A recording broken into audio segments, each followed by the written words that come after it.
Saddam Hussein rookie card. Hi there, and welcome to the Animag podcast.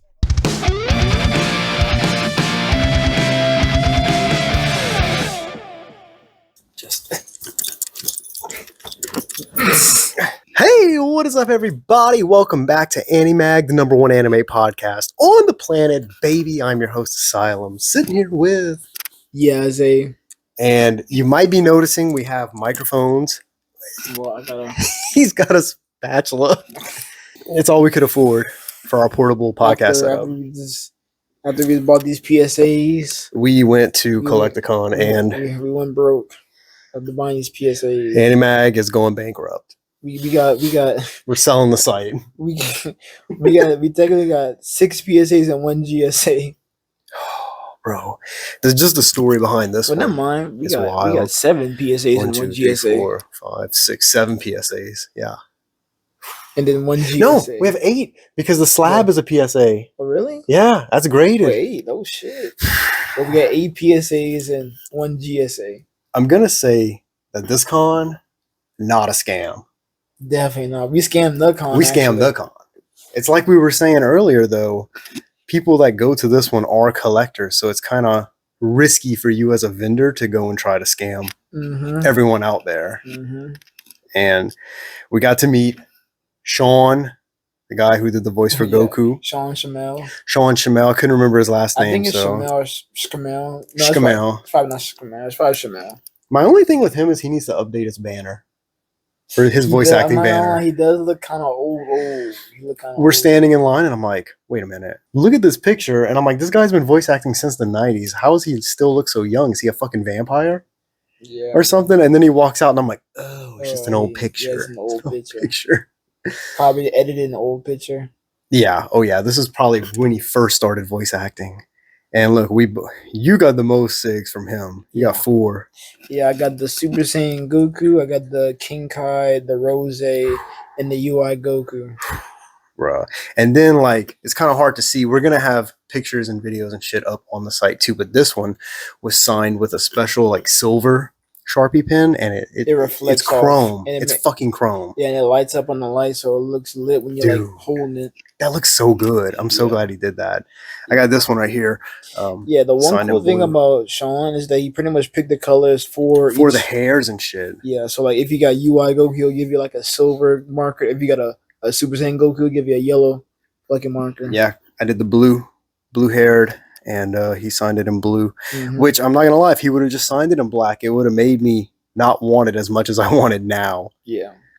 And then the values for them come out pretty good after you get them signed. And then we went the extra mile to get the signature graded. So we're going a mile above. I have the Monkey D. Luffy here that I got signed. I did drop it, so the corner and the back's a little scuffed now. Oh, true. It got a little crinkled, but I'd probably say the grade will probably be like... The grade will probably be like a 6 or a 7 now. Yeah. But I don't know if I'm even going to sell that. It's kind of just for me. Yeah. I do like that SH fig a lot. Yeah. So, still pissed that I dropped it, though. I almost went to throw it away. As soon as it hit the ground, I was like, let's just throw it away. Yeah, I like how this man basically drops it when it's time to get authenticated. Oh, yeah. All day, super careful. I got it in bubble wrap, in the box, and then it's like, we're going to get them graded. Drops. Hits the floor. That was great. In line drops. Right. It can still pull money, though, because no one has a signed SH Luffy right now online. So even if I do list it like this and tell them, look, the corner's a little slightly dented, I can still definitely make my money back on that. Don't plan on it, but I can. It's my retirement fund. It's there if I need it. This man, he missed most of the con. 5 hours. Would you say? It's no shot. All right, it's no diss at the. I forgot his name, but the voice actor for Aaron / Inosuke. He's cool, but I'm not gonna lie. Almost every person that comes in line for an autograph, he's talking to them for like 5 to 10 minutes. Like the line is going slow as hell, bro. You can't do that when you have that many people in your line. Yeah, because he was packed the whole time. You have to keep it moving. Yeah, because the way Sean did it, Goku, the way he did it, it was like the first VIP people go in first and get their shit signed. But then I guess the manager realized like we'll be here all day just doing like VIP only, like the most. So he pretty much made it to where a VIP and a commoner would just walk up at the same time. And Yeah. say what you want to do, all that type of stuff. Y'all both walk to the side. So the line just went like that after that. That was Sean. absolutely genius on Sean's manager's part. Yeah, I think he was the only one that did it because I think he had a lot of people though all day. Almost everyone had a lot of. That people. is true. The only two that really kind of dipped was Chuck Norris, and his dipped more towards the back end of the day, but his SIGs were 150. And the girl that did the Fairly Odd Parents, Timmy Turner voice, hers dipped at the end of the day too. But I don't know what her prices were. I know Chuck Norris was 150 and Ash Ketchum, the lady that did Ash from Pokemon, was 150. Yeah, I seen somebody that was in the Aaron line. I seen he had one of the people that had like the fucking wagon walk around with a fucking pops. I seen he had a little Raven SIG from the girl that did the Nickelodeon stuff. Man, I wanted it. I just didn't feel like waiting in her line. It's the problem. It died down towards the end. You probably could have got some. Towards the end, I could have. But I was so fed up with I did 2 SIGs and I was done with the lines because it took me an hour and a half to get my Luffy signature. Yeah. And I didn't really get into that line that deep. It just moved that slow. Yeah. So I can only feel your pain waiting 5 hours in the line. He was literally in line while I am wheeling and dealing to get the slabbed card. I literally was at the Steve Aoki show. You're going to see that in all the footage that I have. I got a clip of me videoing too. I was in that bitch though. You was in, but I was in the back. Literally cake hit me while you were just like in the back end. At one point, because basically we was in the front. We was in the front of the line when that man decided to take a break. When Steve Aoki came out with the concert, because like the dude manager was like, before the con, we asked the people that managed Steve Aoki stuff if they're gonna blare the music so we can know at least to take a break when he's doing a concert. Yeah. And she said they was like, no, it's not gonna be loud. You can still do your stuff. And then of course, when it's time for Steve Aoki concert, they fucking boom, boom, boom. Bro, he had that shit loud. You could feel it in your chest. Yeah, so he's like, because the reason why he wanted to take the reason why they asked him because most of his people that was coming up was asking for like videos, so he had to like talk, so you cannot talk over the blaring music. Yeah, and ruin the whole video for the paying customer. Honestly, a lot of the footage that I filmed on the big camera is probably going to be unusable because it was so loud in there. I'm thinking what I'll do is like we're talking about Steve Aoki. I might take some of the footage I have of that and just put it in this podcast episode and just keep our voices playing. So that way you can see what we saw and still hear us talk about it. Yeah. You know, this might be an unconventional vlog. I did film a lot, but I mean, a lot of it is just fucking blistering loud with the music. Even when Steve wasn't playing, it was almost too loud. Yeah, not really. For me, it wasn't that much. Because, like, a lot of the card haggling I was doing, which is most of my footage, was on that end by the stage. Yeah. Yeah, so when he took the break, because we was in the front line, he took the break, and, like, I let my girl go to use the bathroom. She thugged it out with me. I'm not going to lie. I give her that. She thugged it out with me. Yeah, she did. She thugged I would have left you. I would have left you 5 hours. She thugged out with me, and, when she came back, I want to go use the bathroom because I need the peas. When we got there at like 9, mind you, this is like 2. Bro, I kept calling this man. I'm like, yo, you out the line yet? And he's like, nah, I thought he was fucking with me. I was like, fuck, no, I'm still in the line. I'm sitting there walking around. I'm like, I know that motherfucker just left me in Texas. No. I know he's fucking with me. Trust me, bro. If I wanted to walk around, I would have been walking around, bro. But I just need to get the SIG. You got it. And you'll always remember the hard fucking work you put in standing in that line to get that particular SIG. So yeah, well, I can't sell it because it's a personalized SIG. Yeah, true. That's yours forever. Yeah. And honestly, after standing for 5 hours to get it, I would never sell that. Luffy, that can go. I stood for an hour and a half. That can go. Blue-haired Goku, whatever, maybe. Yeah. But that, I'd keep that. Yeah, I'd keep that. And then, like, in comparison to Akon, the artist row was what was the fullest all fucking day. For this one, that signature area was nonstop, jam-packed, hard to walk through all day. And I got multiple shots of that. Yeah. But you had fucking massive star-studded people there. Well, yeah. You like pretty much 80% of the voice actors that was there was pretty much a main character of a high show. Oh, yeah. And then a lot of them were main characters, or at least pretty important characters for multiple shows. Yeah. Because the lady that did Luffy, Aaron, She also did Dark Magician Girl. I think she did some stuff for Eevee on Pokemon. Like that's 3 fucking major shows right there, and it was like that for all of them. Yeah. So and then fucking so yeah, I came back from using the bathroom, and I'm just like, this man probably gonna take like 20 minutes to come back from like eating lunch or something. So I told my girl like, hey, just hold on, swear here, let me go jam out the Stevie Aoki concert. That's when I walked to Stevie Aoki. Mind you, that was the first time I actually walked in the convention center. God, that was towards the end of the day too, because Steve didn't start till like 3 p.m. Yeah, so technically I was in the backside up until 2:30. I kind of wish for the show, like for the Steve Aoki show, they would have put the lights down a little bit. Because he does technically play like rave-styled DJ music. And maybe not for the whole convention, keep the signature area lit, but for the rest of it, maybe just dim the lights a little bit. It would have gave it more of a rave effect. Because everyone had these little like things that they were, glow stick things they were shaking. It would have made it a lot cooler. But that's the thing, I don't know if that building can do that. It might not. Because I can tell by the work they did up top on the lighting. I don't know if I was able to do. It's probably just standard fucking lights. Yeah, just standard warehouse lights. It was in a pretty cool place though. What is it? The George Brown Convention Center? Yeah, George Brown. George Brown, baby. Yeah. And apparently the building can get bigger because y'all were there for My 2D-Con. Yeah. Because the way they had it was kind of like, it was narrowed down to like this one little spot. But when we went to My 2D-Con, I think like it took up the whole building. Wow. Yeah, they took up the whole building. Yeah, they had cars in there for My 2. I really wish I would have went to that. I missed it. And I let my girl fucking take my spot, and we went. I went to go fucking look at the Steve Aoki concert. So I'm just in the back of this fucking video, and I'm just like, okay, this is making some good music. My first time hearing this music. Bro, he's not bad. There's a reason why he's one of the most famous DJs that exists. I like his beats. He's good. Yeah, then we had a private concert of the Pokemon person. Oh yeah. That is true. I wish I would have caught that on film. I did not get that. Fuck. Yes. I got it.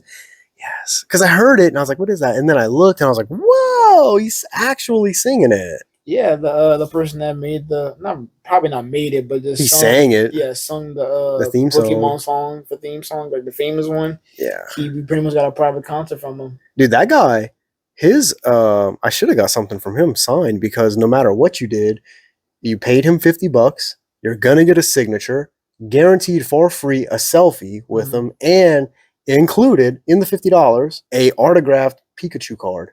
Really? Mm-hmm. He had a whole binder of them. I should have got something from that guy. I should have. I really regret it. For $50, that's probably the best value that was there. And he was also on a fuck ton of other shows, like Gotham. Like he was on some big shit. And I don't know. I had my 2. I was sick of the lines. And I had also been walking around for 5-ish hours waiting for y'all. Yeah. So I was like, God damn. I was just staying still. I literally saw the whole con like 7 times by the time y'all got out and was able to roam. So yeah, by the time we got finished to get the signatures, we hit up Devin to fucking meet up so we can actually start videoing. By that time, too, the rest of the video that you're going to see Zay in is off my phone because my camera died. Yeah, I left it on while card haggling and it died. Burnt it on the fucking Steve Aoki. Hey, bro, I was in there getting it. That was my first like big Steve rave. I had cake in my ass. Not in my ass, but I had cake in my hair and shit. We had to wipe it out. Bro, I wanted to eat cake, bro. Bro, I got caked. I wish I would have got caked. I got not caked up like that Monkey D. Luffy mouse pad we saw and the thick Charizard. I'll put it in right here so y'all can see. I should have bought that. It's good for your wrist. Like, bro, like I was kind of in the back of the crowd, which was like I probably say like 30 meters away from like the stage. You could, but like I walked around the area when he started, and he was really visible from like all sides. Yeah, he was the way it was set up. Yeah. I walked up because I had the Animag shirt on and I had the big camera in my hand, and they did this to me. They waved me into the barricade because I think you needed a special like ticket to get into the barricade area. Yeah, I think. Didn't have one. They just waved me in because I think they thought I was part of his film crew or some shit. And I'm like, yeah, get in. Technically, if he was together, you probably have to go without me. Oh, I would have just been like, yo, they're with me. They're part of my crew, and I'm part of his crew. Yeah, I would pull out the phone and be like, I'm here to record too. The assistant to the assistant regional manager. But yeah, okay? I was like 30 meters away, and like by the time he threw like the third cake, I can smell it from the back. Oh, yeah. I can smell the cake from That the man back. launches some cakes. Overall, I'm putting this con at a 9 in my Yeah, book. I give it a 9. This is a sick con. It was a fire con. And you're giving it a 9 and not really having walked around as much as I did too. So think Yeah. about that. Honestly, That's how good this con was. After I got, mind you, we got a steal. I'm gonna tell my Yeah. story on the steal. By the time I got to you when we met up, We had a couple hours walking around, like an hour and a I'm half. just saying when I got the line, like 5 minutes ago, we found like a little pop vendor's little spot, and he had this figure like in the front table. It was Yeah. Kale and Khalifa 2-pack Funko Pop 6 sign Already signed. and I was talking about it. I was talking to the two vendors that was in the front. And it was like, oh, you do like a little $15 mystery little card thing. See if you can win a pop that was a signed pop that was in the front of the table, because it was more than one signed pop that was on the front table. So I'm like in my head, I was like, what's that price? He's like, I could sell you that one if you're gonna buy it. I was like, what's the price? At first he was like, so he's like 170. Then like 5 seconds he's like 150. So I'm just like, my hand was like, No, man. Yeah, I don't know, man. And then in my head, I was like, you know what? Let me tell him. I was like, I still had a couple hundreds in my pocket Rich. from the SIDS. That's that PSA money. That's what I'm saying. So I had a couple hundred. I was like, you know what? Like I literally, that's my like 5 minutes into walking the convention, so I didn't even get to see what else is out there. So I was like, you know what? I told him, I was like, hey, let me see, let me walk around a little more, see what else got the con got. And I'll get back to you. And when I was walking, he was like, hey, this one for you. This one for you. Mm-hmm. I'm gonna save it for you. So He knew you were coming back for it. Yeah. I like, all right, bet. I'll be back. So we walked off. That's the guy where you got that from, is where I got my Berserk lamp from. That was the first thing I bought. I felt guilty. I was gonna wait for y'all. Didn't want to buy nothing without like the gang because it's fun. And then I was like, "Fuck, this is the one Berserk thing I've seen." Because my girl wanted to go. She came to me, asked for some money, and I was like, well, I want to fucking buy stuff with you to like make it more fun. Yeah. So that she was like, all right, I'm gonna just stay with you until you got the line. So that's how she ended up pretty much staying with me. Roped her in. Basically, yeah. Roped her in. She basically stayed with me because I didn't give her money, basically, to go. But not in a bad way. I just wanted to go. Nah, that man didn't want to be alone in the line. That's what it is. I just didn't want to. No, I just wanted us to be together, actually buy stuff and make it actual fun. Buying stuff. Yeah, together. it is a lot better. Like I still had fun walking it alone, but when you're with everybody, it's like, fun, yeah. Should I get this? And then they peer pressure you into getting it, and you know. Mm-hmm. And when we came back to like come by before we left. Mm-hmm. He was like, it's all certified and everything. Well, the first time when he said, I didn't hear it, but then he said it again. Then I heard the second time, like, oh, that is certified. And then that's when we he put it in the bag, then we walked away, then we took it out, and then we seen the card in the back. Yeah, we saw the JSA and then authentication card. Yeah, and then when we came back to the crib, we saw, of course, we all want to check out all of our new stuff and start pulling things out of the bag. So I was like, no, let me pull out the box. Mm-hmm. So he was looking like out of the box. I pull out the box. I see a second card flip in the back. So I pull it out.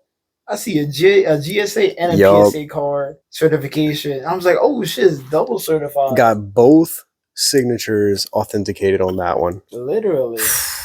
Like everything on this table that you're seeing is authenticated. Certified. So it's 100% legit. Literally. Whoo! So you got some money right there. Honestly, it's like about $2,000 on the table. The slab, I didn't even fucking like technically buy because someone had a magic card in a $1 binder. It was worth like, $10-ish. So I buy it for $1, walk to another vendor, sell it for 10, go back with my 10, find a couple more in that $1 binder that's just worth it. I literally do that like 5 or 6 more times till I have enough. Like I had a wad of cash, and then I had a couple of extra cards, and then I went to that guy. He was like, "What are you looking for? A slab?" And I'm like, "Well, I don't really have anything Japanese Pokemon, and the Haunter, Ghastly, Gengar trio is my favorite." And he's like, "I got this puppy right here, and it's the Japanese slabbed Mint 9. I'm like, "Well, I got this, the cash that I made from flipping the magic cards, and then I had a couple of magics." He was also into magic. He looked, he's like, "Give me the cards, give me the cash, the slab is yours." And I got it under market price, so that was a steal. My first fucking Japanese slab card. I'm about to buy a case. just for the one card. I almost got swindled out of buying a $38,000 Black Lotus as I'm putting it on the credit card, but I didn't. Put it on the credit card. Well, I didn't, because, that's just poor financial decisions right there. Yeah, It's buying a whole vehicle. This man going to debt for a card. Hey, this whole trip was fire. From the jump, we went to Alpha Land yesterday. We got footage of that new Anti-Flex dropping. Went to a 10 out of 10 mall. That mall was hyped. 10 out of 10. Fucking, is that just the Houston mall? Yeah. It's got ice skating ring in that bitch. Yeah. You got some kicks. It's the Gillier. The Gillier? No, it's the Galleria. The Galleria. Galleria mall. I think I've been there when I was younger. I just don't. I really do remember a mall with an ice rink. Mm-hmm. I think it was like a field trip or some shit. I want to say that's where I bought my first ever PC game. It was Halo CE. Oh, yeah. Some of the pre-built PCs was over. Oh, I got some shots of those, man. I don't know if my camera might have died before I got Gengar. It might be on my phone, but there was a Gengar one for 17. Yeah. It was gorgeous, but the components inside really weren't worth 1,700. But visually, like, they're trying to sell you on the visuals, not really what the computing power is in it. I pass on that. Yeah, the one that was $700. $700 one was sick. Yeah, I would have bought it for my girl if I knew it was there. I definitely have a shot of that pink one. That one was nice. If I knew that 700 pink one was there, I'd probably have bought more. Bro, I'm not even gonna lie. Like, that's one of the first boots that I saw after I got Luffy. And I was free. I walked that way and I saw it and I saw the price. I was like, 700. I genuinely contemplated it. Yeah. I was like, dude, if I walk out of here with a PC. But like I told you, if I knew that PC was gonna be there, I'd brought my money to the con. The problem with the pink one though is my current computer is better internally than that, but visually that one was better. I don't know. Mine's actually really nice. Maybe I just don't need to buy a fucking $700 computer. Yeah. Yeah, when you can like buy like a 700 from like Best Buy and it looks so generic, you just can buy the one that the con that was. That's a good point. Pre-built from Best Buy just look like shit, but that one was hype. Even if it's not the best components, you can always upgrade that shit later. Tank? Yeah, that one was Resident Evil, I think. It was like a little spiral water tank, and it had one of those like twirly water cooler reservoirs. The Gengar was gonna be the one that got me, but of course it was their most expensive, so I was like, I'll pass on that. Other than that, bro, I saw Chum-Li from Pawn Stars eating a ham sandwich. I seen him go in the bathroom and walk out. He said, "Excuse me, boss," and I was like, "Wow, he's talking to me. He's talking to me. He called me the boss. I'm his boss now." I'm not gonna lie, Chum-Li looked old as shit. He lost a lot of weight too. That guy's skinny as heck. Just that crack. That's his Pikachu. I don't have a shot of it. That was his big blow up Pikachu. That was his, and then the mascot, the one that was on meth, that was his because it has signs that Chum-Li's Pikachu. Yeah, so I guess that's how he got people to his booth. Because other than that, like, what's he doing? Just buying and selling shit? Yeah, like some shoes and stuff. His banner said buy, sell, and trade. I know he's a sneakerhead, so he might have been buying some sneakers. Should have brought the cherries, man. See what he'd give you for the cherries. About $10. $5 for the cherries. So I don't know. That's all. I don't know. Man. It's looking like $1 for me, man. Look, and just to point this out, I spent roughly $240 and I got a fuck ton of shit. Yeah. It's like $240 at like Akon wouldn't have got me this much stuff. I got a fucking card binder. I got a Pokemon coaster that has a Haunter card in it, which fuck them because they weren't accepting cash. I had to put it on the card, but whatever. I got a bunch of stuff, dude. Yeah, I'll probably say I got like 280 extra on you, being that I went for more than 2 cigs. Yeah, because you got like what 5 from Goku. I got 1, 2, 3, 4, 5. 4 from just Goku. 5, and then I did a code that was extra. That's an extra 40. So he got 6 things from Goku.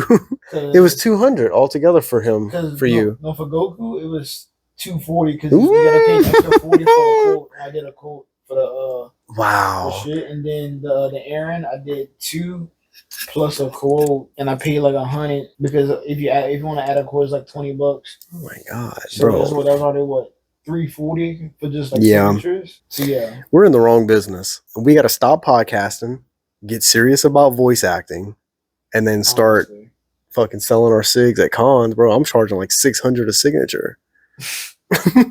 Nobody comes to my booth at all. Man, I look like that Scott Steiner come on, TikTok video. Man, looking like Scott Steiner right next to Goku. So what's the next one's in February that we're going to? So we got a little ways to wait. The one in February, I'm guaranteed bringing 1,000. Yeah, I'll probably bring about $1,000 just to be safe. But we're getting VIP passes. Fuck that. Not waiting in these. You still have to wait a little bit with VIP pass, but it's not as bad. So I don't know. It's really about it. Our Airbnb is really sick. Bought it. Yeah, I also bought a fucking a little box.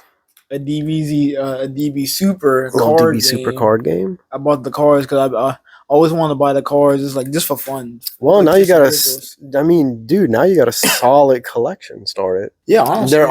You did get that one $10 card, and everything else is like 30, 50, 60 cents. But yeah, I got like that's a fucking card collection. Nobody's gonna see. I mean, okay, sure, maybe there are some people that have collections where there's no card under 100, but like. I have fucking big stacks of cardboard slide boxes that have just buku magic cards, and some of them are like a penny. Yeah. You just keep them because you never know. You might build a deck that needs it. I'm gonna keep the box with the cards in it because I pretty much open all. I pretty much paid 30 for what a 24. 30 for a 24 pack, but then you made 10 back off that one card. You made I think it was about like 10. Yeah, it was like 10. Okay, that's still pretty good. I made 10, then probably like a couple dollar ones that was in there. So, yeah, you did get a couple $1 ones. Yeah, so that's the card game. Card game is a whole nother monster. Back a little bit. That's something, kids, that you don't want to get roped into is collecting cards. Cards, trust me. Cards are way worse than actually buying signed pops. Hey, we had that one guy behind us with a Saddam Hussein rookie card slabbed and graded. He's definitely going to be in the intro for every video we're putting on this card. Saddam Hussein rookie, because like we really just got there like 9:30, and like the line was like pretty much outside the building, all the way like down the fucking road, not down. Well, down the road, but like we're like halfway from the road, and like they have, of course, being as a collector's calling me number, there's people with actual like suitcases that got locks on them for like high price ass cards, big expensive cards in that bitch. And like we had like one dude behind us with a suitcase, and like he was like popping it open, showing us and shit. Just like what, like you just gonna be sitting outside waiting to get in because you might as well just talk to people that's right next to you. That's true. And then like, he popped, showed us a little bit with cards he got. He had a couple of good ones. Well, all of them was good. So he just closed it, and then we all just started talking in a group again. And then a dude in front of us had a suit, a little suitcase full of cards, and he opened his bad boy up, and we just looking at it. And then the dude that popped it earlier that was behind us, he pulled his out, so he started comparing. And then all of a sudden, the dude that was behind him was like, "Hey." He said it with confidence, "Hey, you don't got this card." He knew exactly where it was. Bro, hand down, pulled up first try. Then that man pulled up. You're going to see in the video, he's going to say, the Saddam Hussein rookie card. Said that bitch with confidence. He knew he didn't have that card. He had the Trump card. Bro, he had it. If the other guy would have pulled out the same card, I would have screamed. If the other guy would have pulled out the Saddam card, honestly, this would have been a 10 out of 10 con. 10 out of 10 con. They could have been a 10 out of 10. It could have been a 10. All right. That's pretty much it. It's been fun, Houston. Honestly, yeah. We will definitely be back. Going back home tomorrow, the big drive. Yeah, I got to drive. Fucking go get some sleep, man. Yeah, I'm definitely getting some sleep. I was the one that actually had to get them bitches up this morning. I was already up, and then I didn't hear nobody moving, so I fell back asleep. When I walked in with my meat hanging out. I saw it. I was pretending to be asleep so you could slip it in my mouth, man. That's the move. I do feel sleep deprived. I also feel really dehydrated. I've had maybe one sip of water this entire weekend. When we got back. I'm about to go chug that bottle. I still got to shower and kind of half-ass pack my shit. I'm probably just gonna shower tomorrow, but I'm not gonna. I'm showering. I'm showering today and tomorrow. I got to. I got all sweaty today. I took a doo-doo. Well, I didn't get all sweaty. You can't go to sleep with mud butt, kids. Take old Uncle Asylum's advice. Never go to sleep with mud butt. It'll be itchy in the morning. All right, man. Thank y'all for watching. Houston, it was fun. Collect-A-Con, it was fun. And We'll see y'all guys. See y'all guys in March. No, in February. I mean, we'll probably be reviewing something by then, but I mean for the con stuff. This is a whole separate. Yeah. Till then, remember to take it easy and so long, everybody. See you later. It feels really sad to not have the sayonara. Sayonara. Thank you for listening. Be sure to visit our website at www.animag.org. See you next time.